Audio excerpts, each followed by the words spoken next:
Hi, Dr. Gehart, and welcome to this conversation about MFT exam and, all the different challenges and interesting parts. Thank you for being here.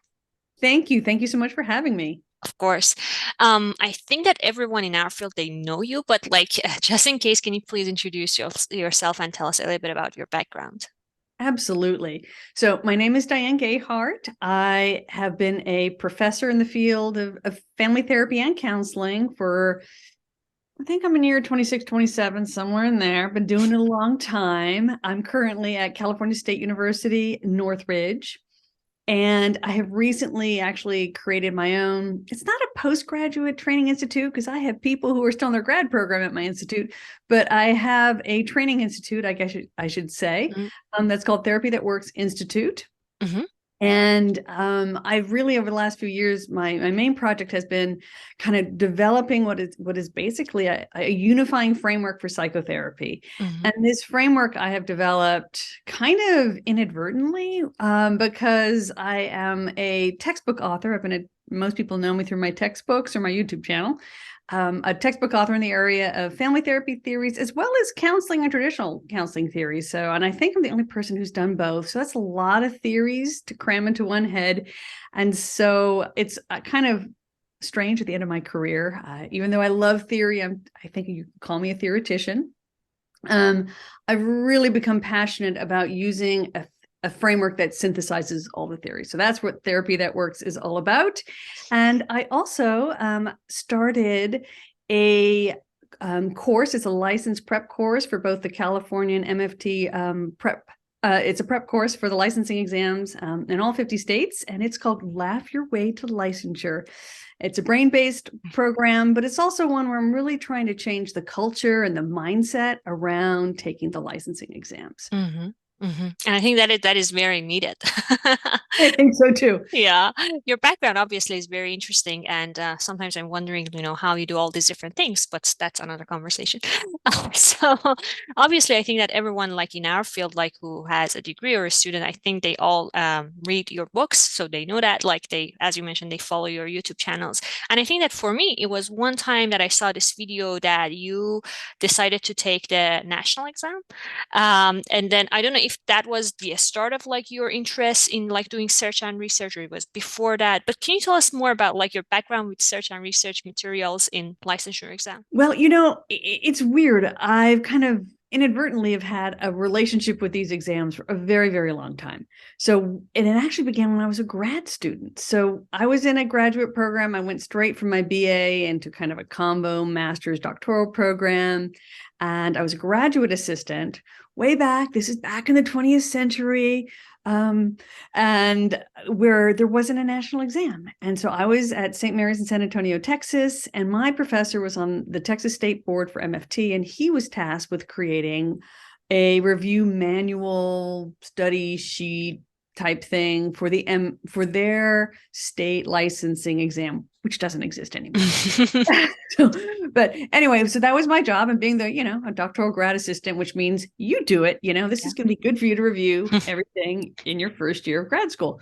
So I did. And one of the things I ended up doing was organizing that review guide by key terms. So, rather than just saying like interventions in paragraphs and highlighting the term, I just listed the interventions out and I gave descriptions. And that is really the structure I have used for all of my writing. All of my textbooks has this structure. And the reason is, when you are taking the exam, knowing that vocabulary is key. Really, in many ways, can be a vocabulary test on those theory-based questions. Mm-hmm. So that's really where I started on this, and I got a very good response. And so that 30-page review manual for the Texas exam that doesn't exist anymore really evolved into my lecture notes as a new professor and became the foundations for all of my theory textbooks. And I've used that formula for the last 30 years now. Mm-hmm. And it really helps. It really works, because you have to have all of that theoretical purity on these licensing exams. And also, when I was a new professor somewhere back in the day, I started doing YouTube videos on these on these notes because my students needed to have a lecture if I went to a conference. And way back in the day, YouTube was the cheapest way, the only way to do it. So what happened then is I started hearing from people all over the country who were using my books and my YouTubes and how helpful it was to pass. And I even had people tell me they'll go to a training session with another company and that the instructor walks in not with the company's book but with my textbooks. They're like, I think you should know this, so and so company's really using your materials. So I've known this all along. And then what happened was there was during the pandemic, right? We're all locked down. And, this weird string of events kind of happened where we had several wildfires in the area where I live in Southern California. Then we had the pandemic lockdown, and I have a son who's got really severe allergies. And even when the fires are like hundreds of miles away, my son is sick for weeks. So I'm sitting here, pandemic, things are suddenly flexible. Got this sick son, fires are raging, regularly in Southern California. There's no fire season. It's all year is fire season here now. And so I'm like, where would I go? And I ended up going, the one place I would love to go would be Hawaii because I like warm climate. And I was very surprised after being licensed for 20 plus years that should I just, relocate, I do plan to retire in Hawaii, I would need to take a licensing exam. None of my California license wouldn't transfer. And at first I was like really annoyed for the first 24 hours. Oh my God, I didn't have to take this exam. I knew the materials. And then I just thought, and then like after a day of shock wore off, it was like, oh my God, this is going to be so much fun. I get to take the licensing exam. Oh my God. I don't know why. It just was like, oh, the gauntlet tossed. I'm in, man. I got this. This is going to be so much fun. So I had to roll up my sleeves. And I know people have been talking to me for decades now about taking the exam, using my books.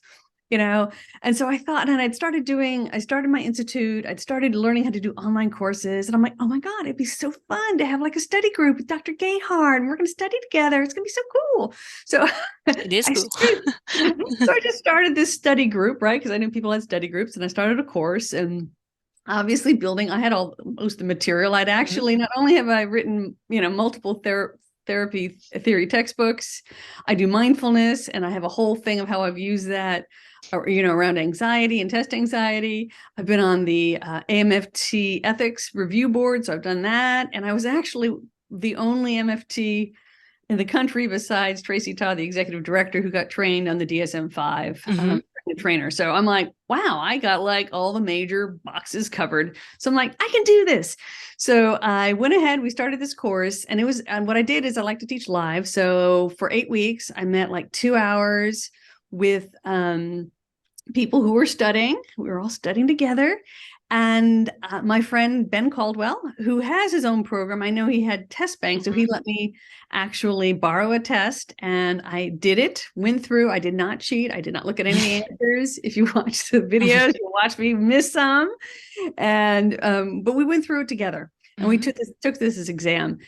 But as I listened to everyone's story and got to know these people over 8 weeks, and we all answered questions together and struggled through it, because I truly I did lecturing on the content, and then we took this exam. I really got angry. That's the honest to God truth. And it takes a lot to get Diane Gehart angry. You can ask my kids. I don't get angry. It takes a lot. I'm actually always impressed when someone gets me angry. I got angry because I saw so much suffering, and so much needless suffering, really. And people were coming to me just broken from this process. People having taken it multiple times, not passing. Many of them were students of color who are like, first generation college students, and just heartbreaking stories. And I would sit there, talk to them, and they knew the material. Yeah. So I'm like, what is going on here? And so, really, I had no intentions of doing anything other than a fun study with me before I take my exam course. But by the end, I got angry and it really became a passion project to create. And it's called Laugh Your Way to Licensure is the course. The first subtitle, which was A Joyful Rite of Passage, I still stand by. And that the idea is that this really should be a joyful rite of passage, because that's what I came to it to. Here I am 20 plus years being licensed. And the purpose of a licensing exam, whether it's in law, medicine, mental health, is to have you go back after, many hours of clinical practice, to go back and review everything pretty much that you studied in grad school and synthesize it. I love the word synthesize, but I love to synthesize, but you boil it down, you get it at a deeper level, because now you have all this practice. I always joke to my first year students who haven't seen clients yet. I'm like, go through, you're going to read all this materials, and it's going to be, oh, this is great. You're going to get it. You'll get A's on your papers.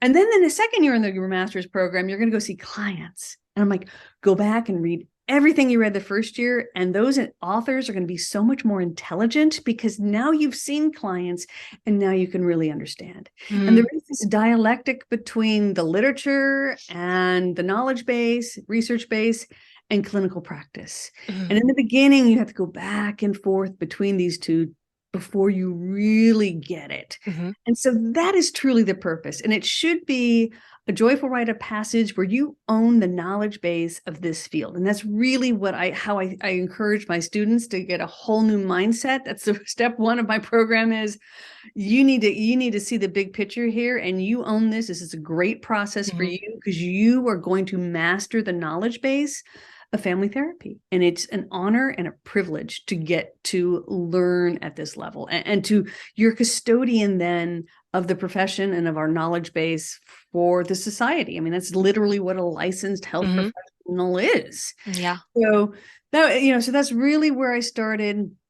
Now that I have it as kind of an open enrollment program, where it's a 5-step process that's brain-based. And a lot of what I have done is tried to figure out how to help people to take in that much information in a short amount of time, and how to be able to recall it accurately during the process, because that's another huge piece of it. So that's the brain-based piece. And so that's how I ended up doing this. And it's really a passion project for me. The honest to God truth, I don't know if I should say this out loud, Google ads are really hard to run. So I don't make a lot of money. I don't make money on this program yet. Someday, when I figure out how to make all the business side run, I really do this because I see it as a huge problem in our profession. These people need to get licensed. We need a workforce. There's a shortage in California by tens of thousands. And these are competent people who are getting stuck in the exam process. And so I really see this as an important thing for the entire profession. Yeah. I'm going to pause there because I could keep going. No, what an interesting journey. I have so many thoughts, but what I'm hearing is that you're saying this process could be joyful, could be, as you mentioned, you laugh through the process. At the same time, it doesn't mean like it's effortless, because you need to put efforts and, do all these different things. You need to know the materials. But one of the things that I think that I tell my students is that one of the things with these exams is that it's not about like if you know or if you don't know. It's about how they ask the question. That's the tricky part. Yes. And it has multiple choices. So I'm licensed in North Carolina and California. So I took the national exam, and then back when I wanted to get licensed in California, I just took the ethics. I didn't take the clinical exam because of the previous license that I had. But I'm familiar with some of these questions and the format. So I guess for this conversation, I want to know about how we can get students prepared for the exam, like just quickly, and then also some of the challenges and interesting parts of this exam. So I think that maybe we should start with the second part, like the challenges and interesting parts of this exam, some of the maybe comments, feedback, criticism that we have towards these exams. I have some opinion, but I'm going to give you the platform to talk about what do you think about the exams that we have, the challenges or the challenging parts that they have. Okay, gosh, there's a lot there. And the one thing I want to make sure we circle back to is strategy, because that Mm-hmm. is one of the things. Because I've kind of now every month I meet for an hour and a half with students from around the country. And I'm a qualitative researcher, so I'm always kind of just listening for the themes. It's really a sort of a living research project in terms of listening. So let me see if I can summarize, as a good qualitative researcher, a lot of what I've heard. Mm-hmm. So, in terms of the California versus the national exam, there's a lot of similarities. I would say, and I would say the overlap, because I actually have one class for both exams, and then I separate out what you need to study in the different modules. I have about 10% of my students are taking both exams. They're sort of like you. They're taking both, so it saves them a lot of money.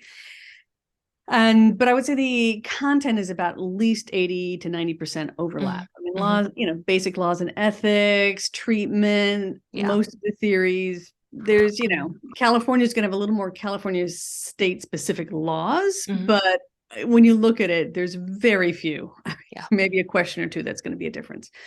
So the California exam tends to have longer vignettes, but that's not always the case, because I mean, I can tell you, I just took the national exam. There's some really long, like you got to scroll through them vignettes. Okay. So multiple screens of vignettes. So sometimes that's a misnomer, but it's almost all vignette on the California. They do tend to be longer in general, but that doesn't mean there aren't some crazy long ones with genograms on the national exam. Mm-hmm. The national exam will have some shorter prompt Mm-hmm. questions.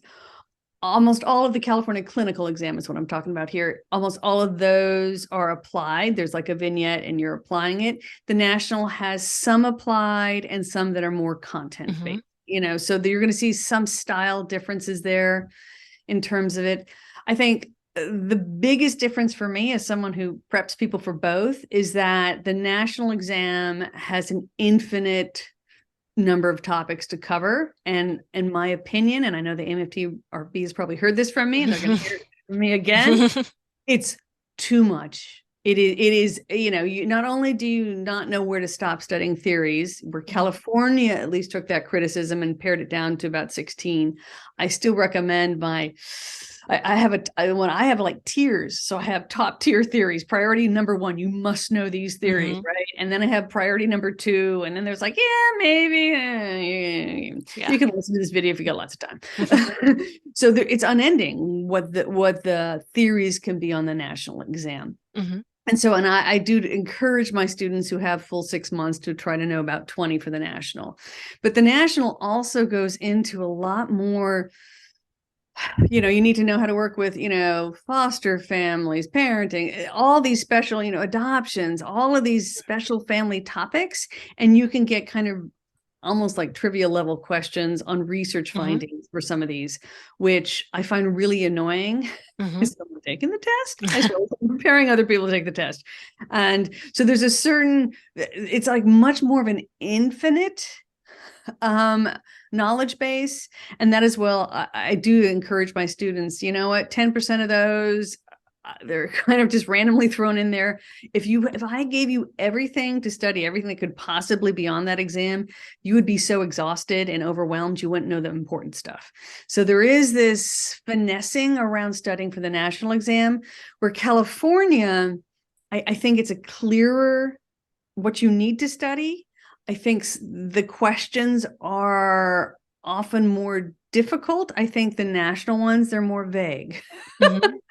So if that makes sense. So I think there's a different type of difficulty for each of them. But that said, the same basic strategies can be used to work for both of them and can work really well. And I teach a very elaborate, I think the most developed strategy out there on answering, and it is working very well for both exams. I hear you. So do you think that, like, because therapists, we are thinkers, hopefully. So do you think those exams, like, or the exams that we have, they measure that? Thinking, well, it's funny you use that term, because this is so unusual in the MFT world. But I have a counseling, I have a K-CREP degree as well as a co-MFT degree, so I'm trained very well in counseling and MFT. And back in my grad school days, God, a lot goes back to my grad school years. One of the internships I had where I got paid very well was to do career testing for military vets and disabled folks leaving the military. And one of the measures I used, because we did the full battery of aptitude, ability, interest, and personality. And we used the Myers-Briggs, which I know it's the, astrology of psychology and but what I learned from that was about these 8 kind of ways that the mind can make meaning and can function. So I use it in a very kind of deconstructed postmodern way. But it is interesting because, and I use the Myers-Briggs functions, not the 16 personality types, but like, how do you process? Do you detail oriented? Are you big picture? Are you thinking very logical oriented? Or do you like make decisions with emotion? And then are you more the judging, which is, you like to have order and structure? Or are you more perceiving where you like to see possibilities? And I go through the Myers-Briggs and I talk about how, based on what your tendency is, you're going to make certain mistakes on this exam. And it is one of the most helpful things at the beginning of the program. Folks say is they're like, oh my God, this explains, and it's funny because certain types, like the judging types, if they, when they second guess themselves, they tend to get it right. If they go back and change an answer, the perceiving types, if they go back because they see so many possibilities and they add things to it, when they go back and change it, they usually make it wrong when they had it right the first time. Yeah. So we do a lot of analyzing that, and then also just knowing the logic of the test, which is very detail focused, which is very thinking, like you're saying, logical focused, and very it's very kind of black and white thinking versus shades of gray. Yeah. So, and I think where a lot of people get off and get wrong answers on this exam is most of the people, but master's level clinicians, about 90% going through my programs in Southern California at a state school, 90% are feeling types. And that, if you're a thinking type, you're going to do better on this exam than if you're a feeling type, because you're responding with more emotion than necessarily an empathy and emotional reactivity possibly than might be, especially law and ethics. It's a very kind of black and white, type of thing. So sometimes that piece gets someone off. So I don't think, so I know you're asking the question in a different, you got me on a different direction. But in terms of measuring their thinking, maybe I'm glad what you mentioned, because I think it makes a lot of sense. Maybe what I meant by what I asked was that, like, we as therapists, we process things, stories with clients in our sessions, right? So we are like, that thinking is what is helping us. And sometimes in these exams, the way that they ask the questions, it's not about that thought process. It's about, like, as you mentioned, it's binary. It's like 0, 1, like this is happening. What is your choice here? Like A, B, C, D. And I think that's necessarily does not reflect if you are a good therapist or not, because what you do is different from what you're doing on this exam. Does that make sense? Absolutely. Yeah. It doesn't get to the clinical conceptualization at a very deep level. It's very two-dimensional, and we work in 3 dimensions. And so, and it has to be two-dimensional unless we go to simulated reality type situations, which I do, which medicine is going to. So in 20 years, hopefully we'll have a much better simulated reality where we have a recording of a client. What do you say? Right. But until that point, it's taking a 3-dimensional process, making it 2-dimensional.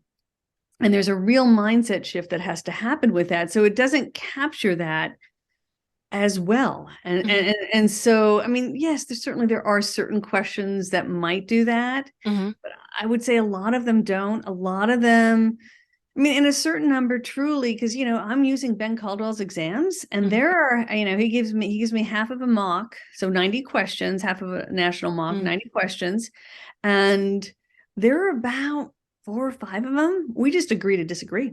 And it's literally, and Ben's an expert. I think people consider me an expert. And there's certain ones where we agree to disagree. And he's strategic, much more systemic.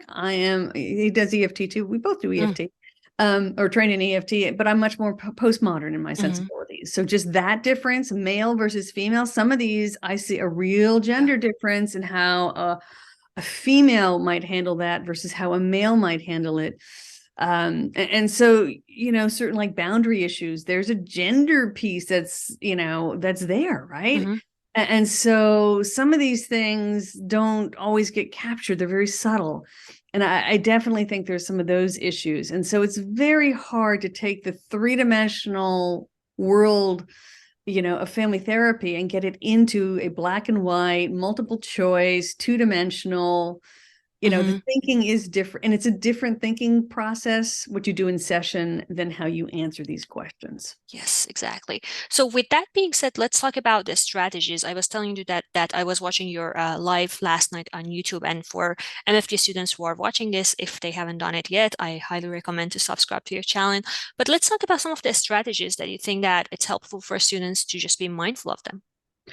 So yes, so there are so answering questions and the strategy there is absolutely key, and so and that really over the almost 2 years I've been working on this, because it's kind of like this living, breathing, qualitative, applied research. Like, what does it take for anyone, any age, gender, race, ethnicity, educational background, social class, any of that, family background, what does it take to get them to pass? And I would say overall, the number one thing for most of my students, what they learn in my class is strategy. And so I really focus on, they're not asking you what you're going to do. They're asking about what generic MFT therapist is going to do, right? And so that for a lot of people, is an eye-opening insight, right? It's like, this isn't about you. This is like very generic and very theoretical and conceptual. So that is a real important piece to understand. I think, I would say over half my class, what I teach is to understand what this question is asking, because often there'll be a prompt, and it might be, legally, what's the first thing the therapist should do in this situation? And there's some great answers in there that, might be more clinical or assessment oriented. And oftentimes it's like, yep, you should do all four of those options. A, B, C, and D all have to get done. They're all things the therapist should do, but the prompt says legally what's the one they need to do. And that's what leads you to the right answer. And so understanding that is key for a lot of people. So I think that's really important. And I actually do have one strategy, a whole video up. I call it red light, green lights, what I evolved over the years. Let's play red light, green light. We try to make it fun. We do laugh our way to licensure, I promise you. And so red light, green light. And so we, which, kind of ranking the questions. And it was really interesting when I actually started doing this, because what I do in my course, which I don't think anyone else does, is I go through questions and I talk through my thought process as I analyze each answer, analyze the vignette, highlight the different parts of what you should be focusing on. And this is how red light, green light evolved after doing this for a year and a half. I'm like, I like this one. This is, I kind of was doing this 1 to 5 or whatever. But, what's interesting is sometimes I'll get to a question and they're like a lot of green lights, like, all of these are good. Sometimes I get to them and they're all like yellows and reds. I'm like, yeah, I don't like any of these. And I think people have that experience. And I think being able to just put language to that and colors to that helps a lot in terms of even just knowing what your answers are. So really having a real clear strategy and that you can rely on. In fact, I'm kind of going through the mock exam I got from Ben a second time, but this time what I'm doing is I am trying to pretend like I got to this question and I don't have any of Diane Gehart's knowledge in my head and I have to guess. And you really can often, when you have good enough strategy, actually answer a question when pretty well, or have a very good, better than 50% or better than 25% chance of getting it right, just from having a solid strategy, because there is a strategy to the exam. And so that's the piece that most people say is the most helpful.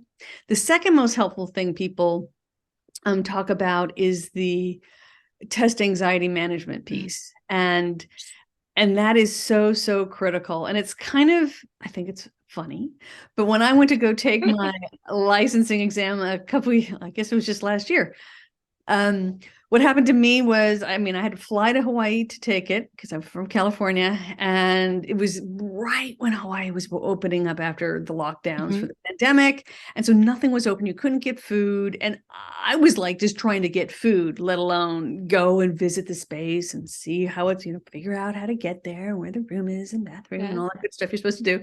So I ended up just going there 7 a.m. the day of the test. And I got lost in the building and ended up in a cargo elevator. Oh. The building where the elevator for people was on the second floor, not the first floor. I don't know who does that. Apparently in Hawaii, it's a thing. And I opened this cargo elevator and it just reminded me of a scene from a Freddy Krueger movie where Freddy Krueger jumps out of some elevator from a 1980s horror flick. When I was a teenager. It was like, and I got triggered. I flipped my lid, right? I got stressed out and I kind of freaked. And I literally said, I'm not getting in that elevator. Oh my God, I'm running out of the building. And I literally had to leave and go back through this maze of corridors to go and finally find that there's an escalator to the elevator. And so that whole experience I had, because I was already anxious because I knew I didn't do what I told my students to do, which is to go check the place out the day before.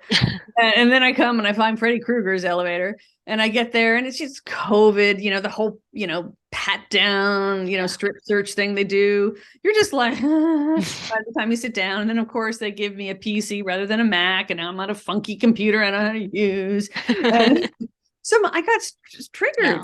No. And the first two questions I wasn't 100% sure on, probably because I was triggered. And then, what happened was I got to the end and then I went back and looked at the questions I had flagged. But as soon as I got through the exam, it's like, oh, okay, I think I did actually pass that. And I relaxed. And I went through all those questions and, almost all of them, when I went through in a calm, relaxed state, what I flagged before, I'm like, oh yeah, that's the correct answer. That's crystal clear now that I'm not stressed out. Mm-hmm. And I had been teaching this. I'd already taught it in my course, right? And I just wish I could give everyone a videotape of what my mind was like, because I wasn't sure as I was going through. Same person, same test, same computer, same testing center. I calmed down. My smart part, my prefrontal cortex came back online because I wasn't flipping my lid in a stressed out state. And I knew it. I knew the answers. And so I have a lot of students who have told me that it was the mindfulness, especially if they didn't pass the first time, they come into my class. I get a lot of people who don't pass with their programs in my class. Probably it's the cheapest way to get the coaching. And that mindfulness, I've had a lot of people say that changed. That's why I passed. And so I use mindfulness. I also have a student who's an expert in EFT tapping, using the pressure points. So she did a whole video. So you can do mindfulness, you can do tapping, you can do breathing. I don't care what you do. I tell people, you can, whatever you can pray. I don't care what you do, whatever you do to get your prefrontal cortex online and shut down your limbic system. That is huge and cannot be overstated, even for me. And so I'm a great test case. I don't get test anxiety. I don't know. That's kind of how I was going through, right? To be honest, I wasn't too worried about it. But then, there's a little part of me, oh my God, what if I fail? It'd be real embarrassing.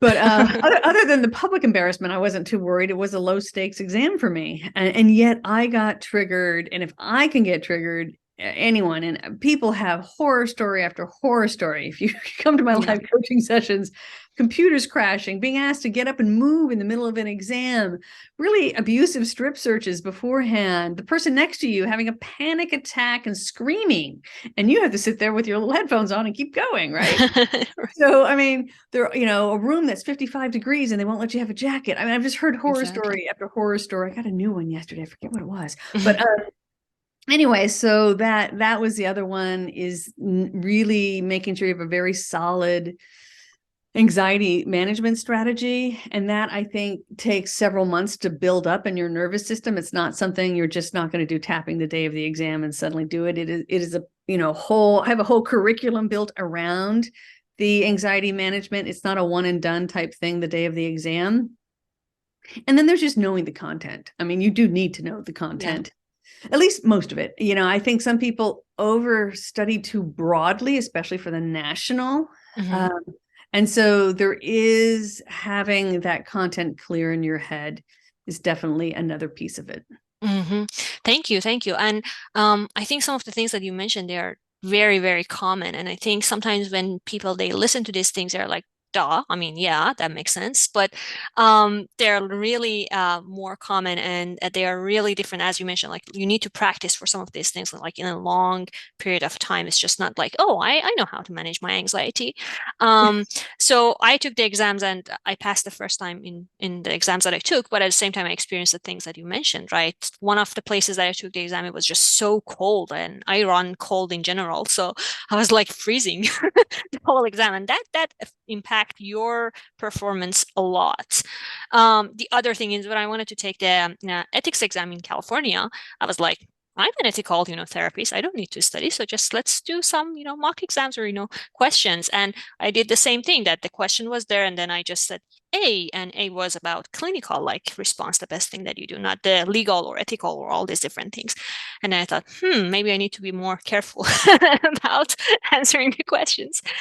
So I think the things that you mentioned, they are really helpful. One other thing because when I scheduled this conversation with you, I also posted on Facebook groups about like if students they have any questions from you. And one of the things that I got was that students were asking about the time limit that they have during the exam. So some of them they said like if we had these questions and there was no limited time, they could answer the question. But with like because it's timed, it's really challenging. Is it really necessarily? How does it have to do with like measuring a good therapist, bad therapist? What do you think about that? Yeah, the time thing is definitely an issue. Mhm. And especially if English is a second language or you have certain types of Mhm. disabilities.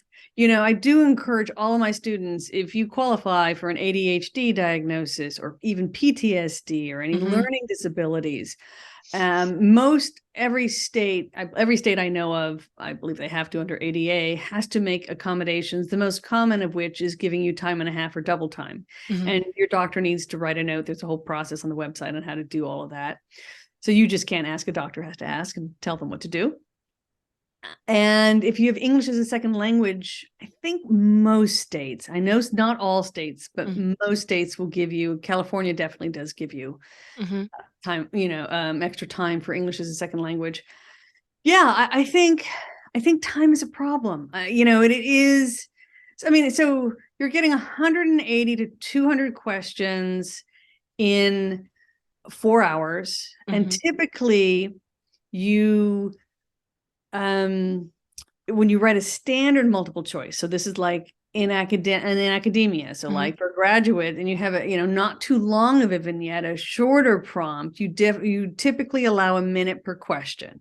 Mhm. Problem is that these are much longer vignettes, Mhm. and so the reading time becomes an issue for some people. Mhm. And so what I would say to that, it is what it is. I do think I mean, I would love to see 100 questions in maybe 3 hours. So time isn't an issue. Mhm. That said, so this is kind of where I'm at, because I'm also working on some projects where we're looking at some, racial, ethnic Mhm. disparities, age disparities, and pass rates, which are very concerning. And so, yeah, maybe, there's some people saying, this is a mess because look at the race disparities. This Mhm. is good, and do we need these things? Yeah. And yes, there's going to be years of research to figure out what's going on. And then there are going to be years to develop another better test way to measure it all. But there are all these people in the pipeline who need to get, Mhm. who need to get licensed with the current exams. And Yeah. so I tell my students, we're not going to argue with them. It is what it is, and our job is just to figure out how to pass. It's kind of my therapy that works method. It's like, just do what works. I don't care what theory, what research, whatever works is what we do. It's like, Mhm. do what works is my life motto in every area. I don't care what we call it. I don't care who said what gets real world results, do that. So right now my focus is on, yeah, it would be great. I mean, if you want to look at the silver lining of the time limit, is I would say the majority of people are perceiving types who overthink things. Mm. And the majority of us, if you look at your Myers-Briggs, are going to be intuitive types, feeling types, perceiving, or at least have one of those. Mhm. The test is really the opposite type of sensing, thinking, judging. And so if you have a lot of that big picture, you're feeling or highly empathetic, and you like to look at possibilities, which generally makes you a better family therapist, Mhm. seeing everything from all the different perspectives, you don't want tons of time, because the majority of people in the field will make a mistake when they go back and change things. Yeah. So the majority of us are going to do better actually not having the extra time to reconsider our answers. So it is a problem, but it is what it is. And so I recommend my students to spend about a minute on each question. On both exams, you can guess. There's no points taken off, and flag it and come back later. But the worst thing you can do is spend 5 minutes on one question going in circles Yeah. and lose time. So take a guess. You have a 25% chance of getting it right. No one's going to hurt you if you get it wrong, and just keep moving, flag it, and come back.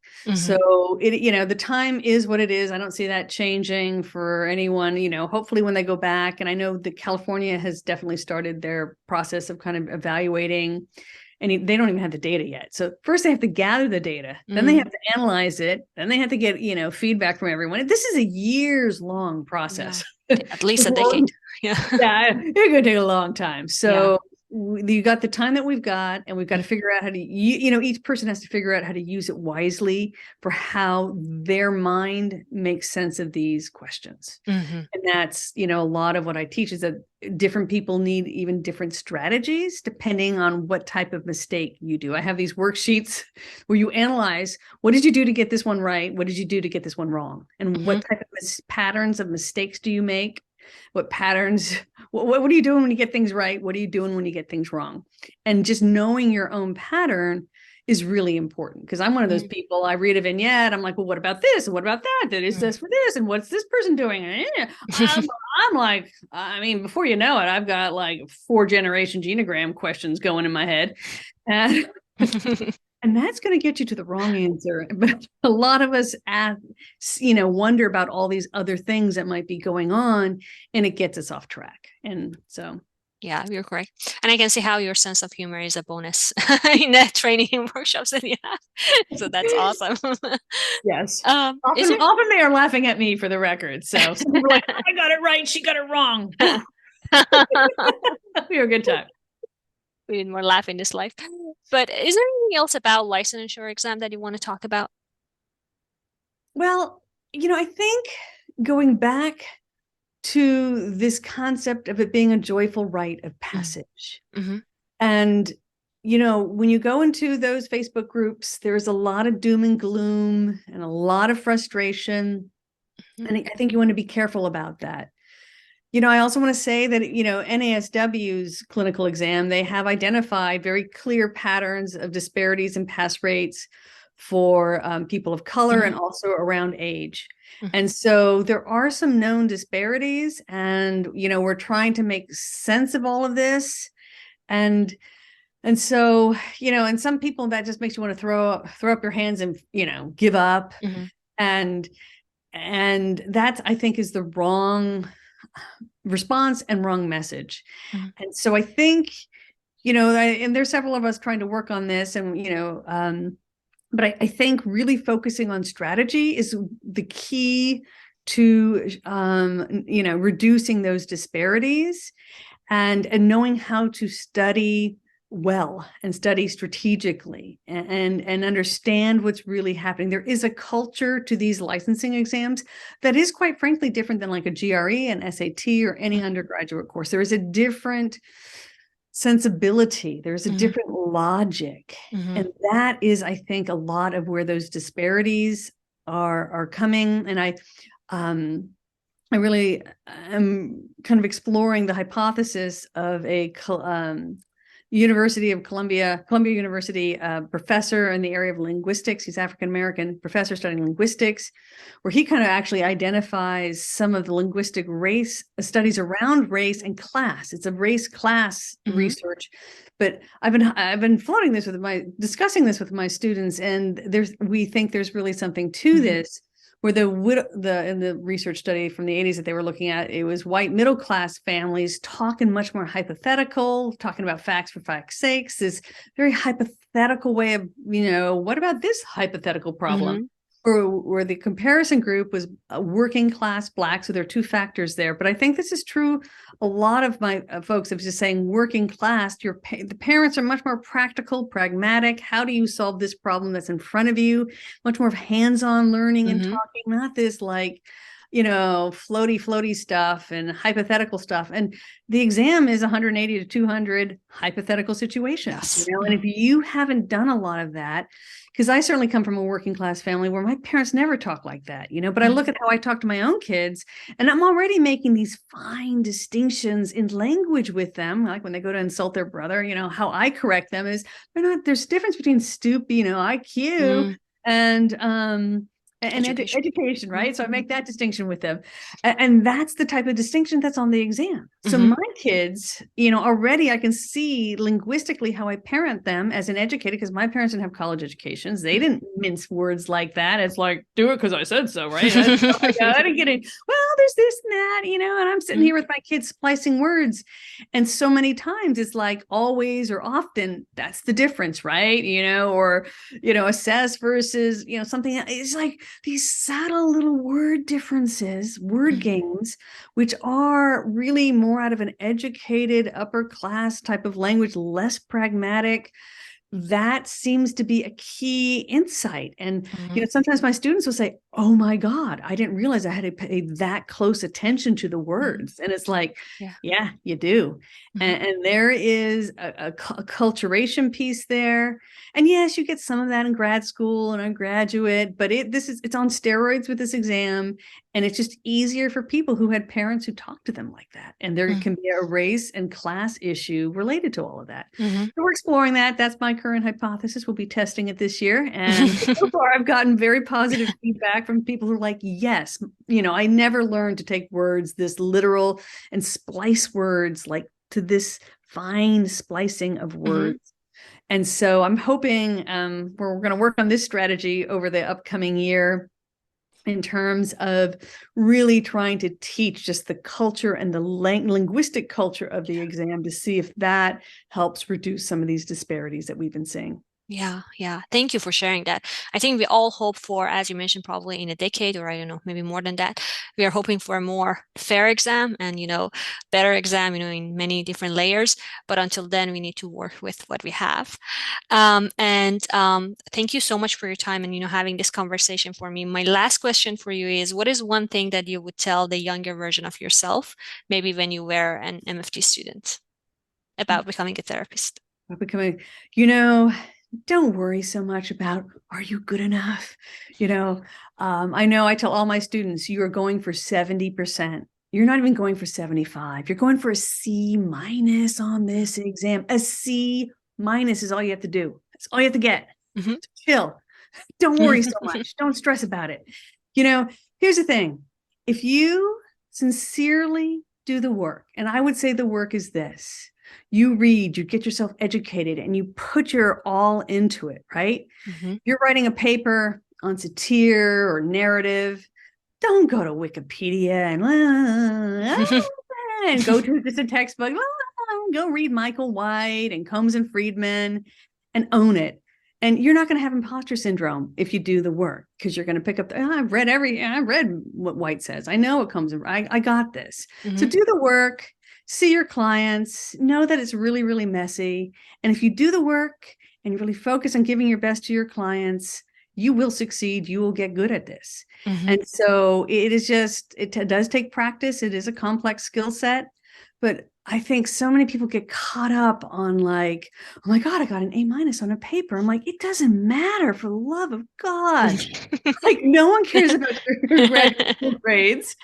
And your professor's giving you, trying to give you feedback, and just take it and work on it and learn from it and move on. Do not let all of this churn. You missed a few points. People are like, what score did you get on the exam? I'm like, did you pass or did you not pass? Well, it's a national exam, you get your percentages back. I'm like, no sharing of your score. Right. Pass or you didn't. Let's not so I think getting really wanting a ton of validation that you're doing it right, you're good enough. if you do the work, you will get good at this. It is a learnable skill. No one's innately good at it all. No one is born better at this than anyone else. No one comes into the field better. Everyone's naturally good at half of it. We all have to work to get the other half. Just depends on which half of that, skill set you got. Mm-hmm. And that's that. And so just enjoy the learning process. It is such a precious time in life to be going through grad school and getting to explore with all these ideas and having all of the support, as annoying as it can be at times, all that grading and feedback, right? It's terrifying, but it really is an amazing time. You will look back and you will miss it. So do your best to just enjoy it while you're going through, and don't worry about who's better than who got what grade did you get.